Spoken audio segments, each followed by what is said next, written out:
Il était une fois, dans le village reculé de Bamana, une femme mystérieuse nommée Nana. Depuis sa jeunesse, Nana possédait des pouvoirs magiques, hérités de ses ancêtres.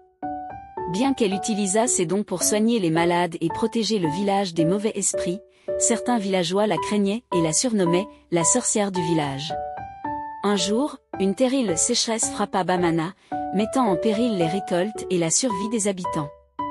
Les villageois, désespérés, cherchèrent quelqu'un à blâmer. Sous l'influence de rumeurs malveillantes, ils accusèrent Nana d'avoir provoqué la sécheresse par jalousie ou malveillance. Malgré ses protestations d'innocence, elle fut bannie et contrainte de vivre seule à la lisière de la forêt.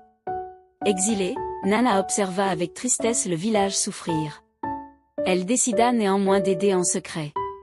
Chaque nuit, elle préparait des potions et des sorts pour invoquer la pluie et améliorer les conditions de vie des villageois. Les premiers signes d'amélioration se firent sentir, des nuages commencèrent à se former et quelques gouttes de pluie tombèrent. Cependant, la sécheresse persistait et les villageois continuèrent de blâmer Nana.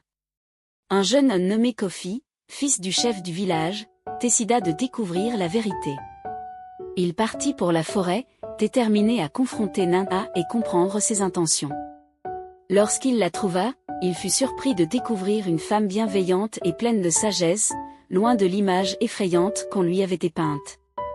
Nana expliqua à Kofi qu'elle avait toujours protégé le village et qu'elle avait été injustement accusée. Elle lui montra les efforts qu'elle avait déployés pour invoquer la pluie.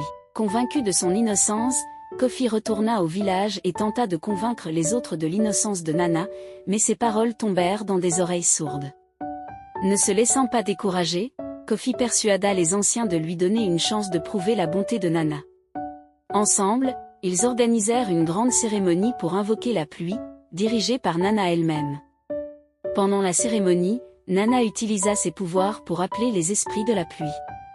Les villageois, réunis autour d'elle, regardèrent avec appréhension. Soudain, le ciel s'assombrit et une pluie torrentielle commença à tomber, inondant les champs desséchés. Les villageois, ébahis, comprirent enfin que Nana n'était pas leur ennemie, mais leur sauveuse. Ils la remercièrent et l'accueillirent de nouveau parmi eux, reconnaissant sa véritable nature et la valeur de ses dons.